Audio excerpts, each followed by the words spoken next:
Good day, viewers, and welcome once again to the Bible Speaks. My name is Ron Hector. I'm the minister of the Church of Christ at Richland Park. As always, we continue to give God thanks and praise for all that He continues to do in our lives as a people, as a nation.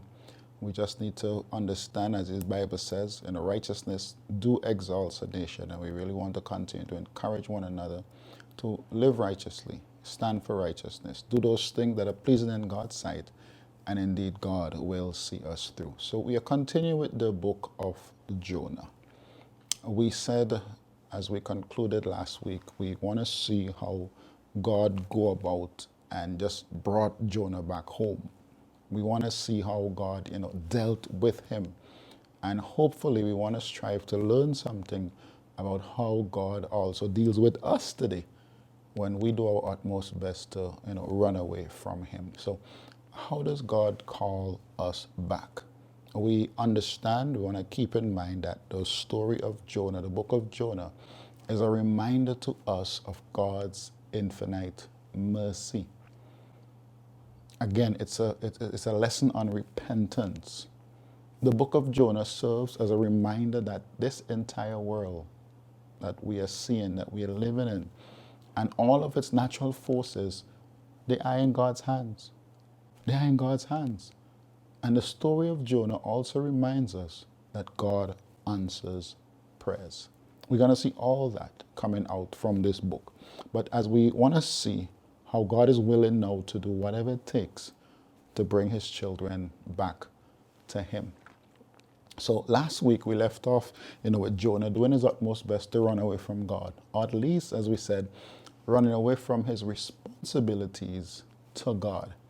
And I think we can all, again, relate to Jonah, either because, there been time in my own life, in your own life, where we have done our utmost best to just, run away from God. We also have family members. We also have friends who are basically still doing this right now, running away from God. People that I know who grew up, in church-going folks, very active in church, and like Jonah, they chose to run away from God. And the situation is so heartbreaking. It is so heartbreaking. You want so much to see people who you love just turn to God, live for God, live righteous. But it's also important for us to remember that even when we forget God, guess what? God doesn't forget us. He doesn't forget us. No matter how far away from God we may do our utmost best to run, to get, God always remains close. Very, very close to us. And we're going to see in a while that God is willing to do whatever it takes to bring his children back to him. Because again, we are the sheep of his pasture. He is the one that created us, not we ourselves. We left off with Jonah last week, and everything seems to be falling into place for this guy. Everything seems to be working out just smoothly. God came to him and told him, go to Nineveh. Jonah says, I'm not going to do it. I am going to head to Tarshish instead. God says, go east. Jonah says, you know what? I am going west. And so he did. He went down to Joppa, a seaport where he found a ship headed for Tarshish. And as we said last week, it's just amazing how when we want to run away from God, when we want to run away from God, we could always find a boat. We can always find a ship going where we want to go. You see, because the devil, Satan, he has his ships. And they are always ready to take on one more passenger. Just one more passenger. So here Jonah paid his fare. He boarded the ship. And as it left the harbor, Jonah decided he is going down below deck to take a nap. He's going to sleep. And again, everything just seems to be working out just the way he planned it. You could just see Jonah on a nice cruise, just sit back, relaxing. Soon he's going to be in Tarshish, this beautiful city in Spain, and there he could just live it up, just far away from the presence of God. I don't have to stress about you and your responsibility, what you want me to do. I am just going to do my own thing. Or so he thought. Or so he thought. That's where we left off. Jonah disobeyed God, and it looked as if, he got away with it. He got away with it. But of course, this is a very familiar book to many of us, even as little children growing up. We heard about, Jonah and the whale. Very familiar story, very familiar book. So we know that there's more to it. That was not the end of it. Because God will not let his children run away without doing everything in his power to bring us back to him. To bring us back. So I want now, as we get into Jonah chapter 2, to take a look at how God goes about, bringing Jonah back home, how he went about it. And as we saw how God dealt with Jonah, as we look at it, I am really hoping and praying that, as you listen and you view this program, that you will see something about how God deals with us today. Again, when we do our utmost best to run away from him. So we're in Jonah chapter 1, verse 4 and verse 5. The Bible says, "But the Lord hurled a great wind upon the sea, and there was a mighty tempest on the sea, so that the ship threatened to break up. Then the mariners were afraid, and each one cried out to his God. And they hurled the cargo that was in the ship into the sea to lighten it for them. But Jonah had gone down in the inner parts of the ship, and had lain down, and he was fast asleep." The first thing I want us to see here is that God will often send storms to get our attention. God is going to send storms, and the ultimate purpose, the reason behind those storms, is to get our attention. Jonah chapter 1, verse 4 and verse 5. I want us to notice that, this word that is used to describe what God did with the wind. The book says God hurled a powerful wind onto the sea. That's the word used there, hurled. It's the same word that used in verse 5 when the sailors decide to hurl the cargo into the sea. The same word that is used in chapter 1, verse 15, when the sailors now hurl Jonah into the sea. And here the text says that God hurled a mighty wind onto the sea. Isn't that just beautiful imagery? God hurled a mighty wind onto the sea. And believe you me, it was a terrible storm. It was a horrible storm. Why? Because these men were professional sailors. These guys had seen it all. Come on. These are guys who spend their entire lives at sea. But they're scared. They're frightened. So indeed, we understand that this wasn't an ordinary storm. These wasn't ordinary winds. So these guys decide that they're going to hold now an impromptu prayer meeting. Each man just cry out to his own God, and they started throwing the cargo overboard. Overboard. You talk about desperation. Keep in mind, work with me here. They're getting paid to carry the cargo. We have these vessels that go before, back and forth to Trinidad. Cargo. They're carrying cargo. Now, the situation is desperate when you start throwing money away to save your life. Your job is to carry the cargo from one port to another. And these guys were throwing it overboard. Why? To save their lives. These sailors learn what most of us have discovered. What is that? Life can change just like that. In the blink of an eye, life can change. Why? Because God knows exactly how to get our attention. He knows that. He knows how to push our button. And he can send a storm of just some adverse circumstances. You name it. A storm of sudden death of a loved one, as our family, now going through, right here, right now. Loss of my aunt a couple of days ago. You know, the Constance family, Arthur Constance, is going to be buried this Friday. I mean, wonderful guy, growing up in Portslet there with him. Yeah, sudden death of a loved one. He can send a storm of loss of a job. He can send a storm of a desperately sick child.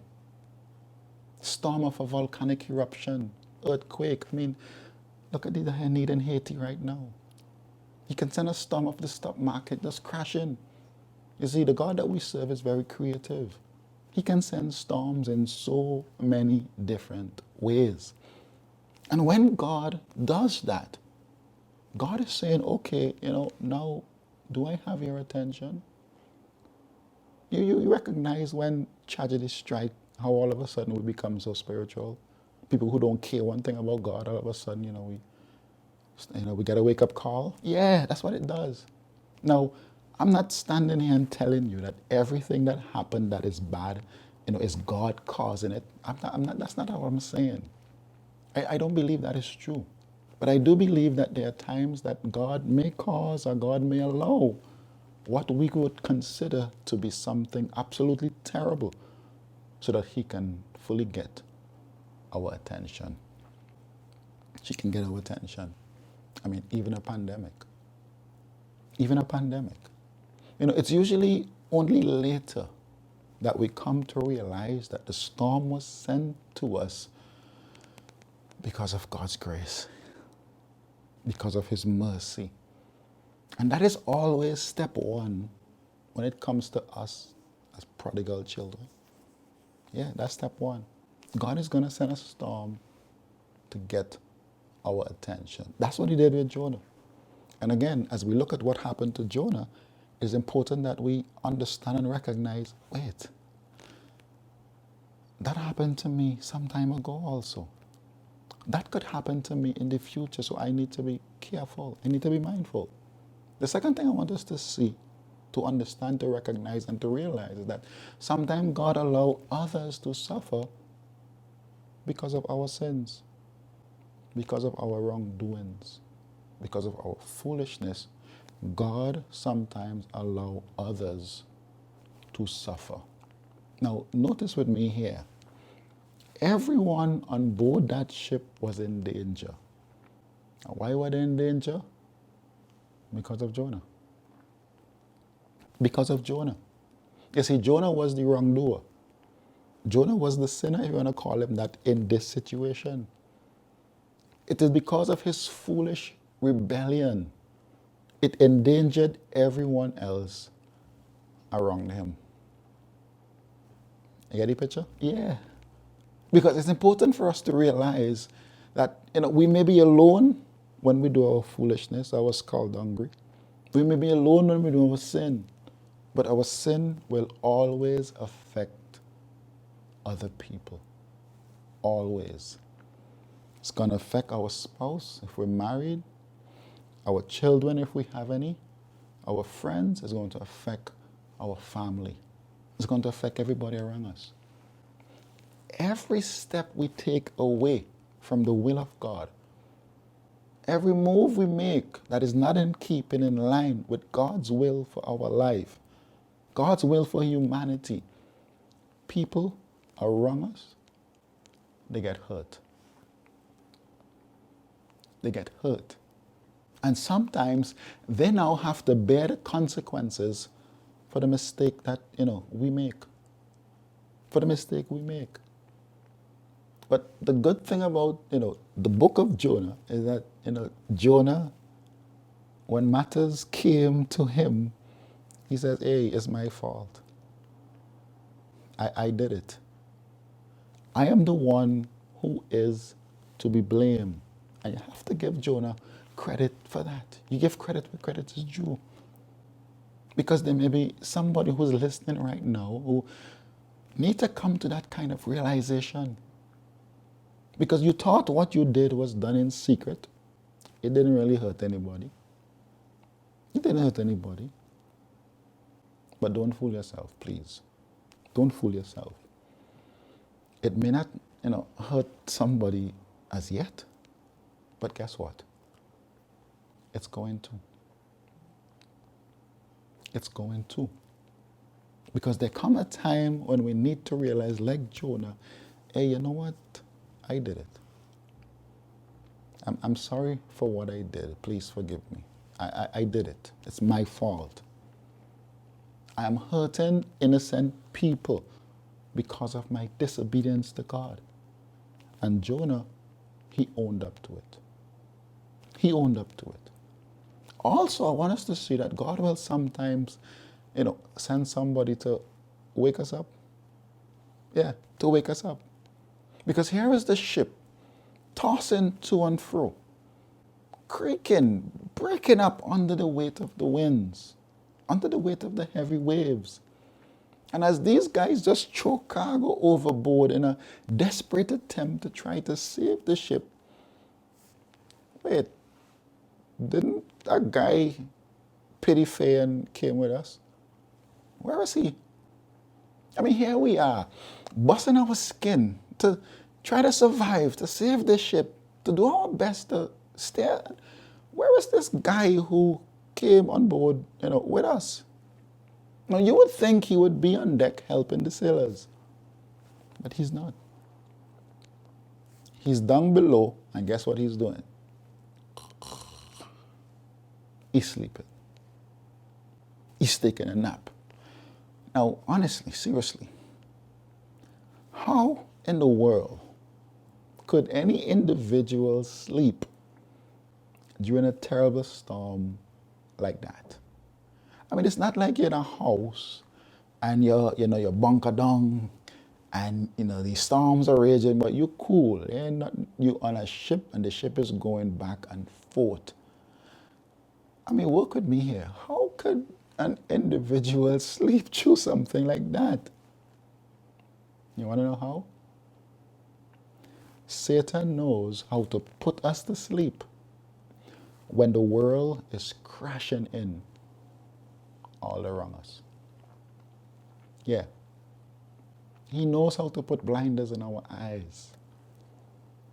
I don't watch no face. I couldn't care less. He just knows how to put us to sleep while the world is crashing in all around us. I mean, seriously, how else could you explain, reckless behavior? Some guys out there, married and having one affair after another. Somehow we haven't, broken this chain of slavery where the master tell us that, we need to go and, breed all these women, use us as studs. Somehow we figure we know that we're still on the plantation. And we need to jump from one bed to another. I mean, how else do you explain reckless behavior like that? I mean, how else do you explain these politicians who just break the law? And they tell all kind of lies that, say impunity. I mean, how else do you explain that? How else do you explain, parents abandoning their own children? Seriously? How else would you explain that? You see, the devil, he will put us to sleep while the ship sink, while the house burn, while the world is falling apart around us. We good. We can't be bothered because we have food on the table, pantry full, the bank book full, so hey, we good. But at some point in time, God is going to get someone. He's going to send someone into our lives. And that purpose, the purpose of that person coming is to give us a good wake-up call. Give us a good wake-up call. Now notice what happens next. Jonah 1, verse 6. Look at verse 6. They look around, they can't find this guy who came on board. The Bible says, so the captain came and said to him, what do you mean, you sleeper? Are you serious? You sleeping at this time? He said to him, arise, call out to your God. Perhaps the God will give a thought to us that we may not perish. The guys are upstairs and they are praying to the God that they believe in. You need to get up and do the same. I don't know, because we've been doing our best. Perhaps the God that you serve, he will have mercy upon us. Get up. Do some praying. It's interesting that at this point in time, the captain, who today you can say he's a non-Christian, he's a pagan, if you want to say that. But here is this pagan who has more faith in God than, the one who serves God, Jonah, the Jew, who's supposed to know better. Now, seeing the danger, he wants Jonah to wake up and start praying. Start praying. It is important to understand that, that may be the most important thing that was said there in that particular book. Most important thing. And as we bring it to our society today, I understand, I'm very much aware that this world don't really, need to hear my sermons or Bible class or whatever. You know what this world needs from me? Prayers. Prayers. Prayers. Because I understand that the world out there doesn't care much about spiritual things.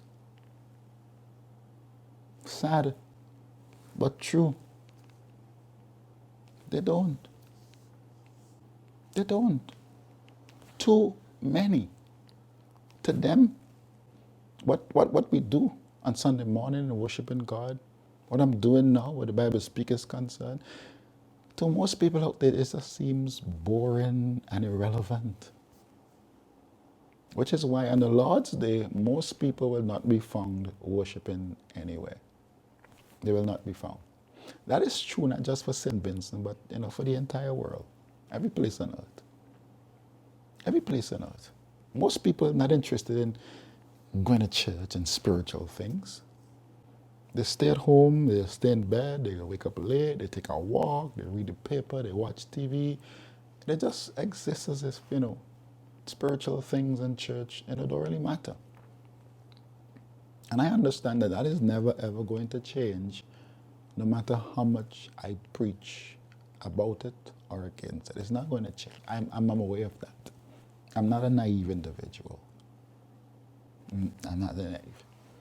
And I don't think it's that, they are hostile against, spiritual things. It's not that they're hostile against church. That's not the case. Because, again, I understand that most people don't care enough to be hostile. Yeah, they just don't care. They're not really interested in anything spiritual, anything that, church may have to offer. The world doesn't care about religion. Well, you know what the world needs? They need prayers. They need prayer. The captain said, Jonah, get up. Pray to your God. Maybe your God can save us. Maybe your God can save us. I mean, you claim to know the living God. You claim to know Jesus. You claim to have access to the God of the universe. And even today, as Christians, yeah, that's what we claim. And guess what? The world around us, they know that. They know that. And even if the world don't want our religion, you know what the world desperately need? Yeah, prayers. They need prayers. And so, people we know will often say to us, I mean, can't you see what is happening? I mean, can't you see what is going on? You have friends and their marriages just falling apart. Children in a mess, in trouble. People losing their job left, right, and center. People getting sick of cancer, this, all kind of thing. So many people out there can't even pay their bills. And here we are, say we know God. And we're not waking up and just offering a word of prayer for them. Pray for them. Pray for them. See, we need to be praying more. I'm speaking, to myself as a Christian, to all Christians out there. We need to be praying more. Because I could preach 1,000 sermons, again, and the world don't care. But they will come to you, will come to me, and they say, you know what? I'd like for you to pray for me. I'd like for you to pray for me. And we often wonder how to reach this generation that seems to be so turned off where God is concerned, that seems to be so turned off where religion is concerned. And believe you me, if we just sit back and wait for people to show up, at our church buildings, our services, we would be waiting a very long time. A very long time. But there's one way we can reach people. You know how we can reach them? By asking one simple question, just 6 words. How can I pray for you? Simple. How can I pray for you? You see, those 6 words is going to make a difference because the world is waiting for us who know better, who know God, who know of His sovereignty, who know of His power, to pray. To pray. So wherever we are, wherever we go, I want to throw out the challenge to you. You're listening to me, you're a child of God, you're a Christian, you believe in God. Everywhere you go right now, people who serve you in a restaurant, at the gas station, wherever, just simply, ask them, how can I pray for you? How can I pray for you? And I want to guarantee you that they will never ever take offense at that question. They will never. In fact, you may bring them to tears with the idea that, somebody care enough about them to want to pray for them. Think about it for a moment.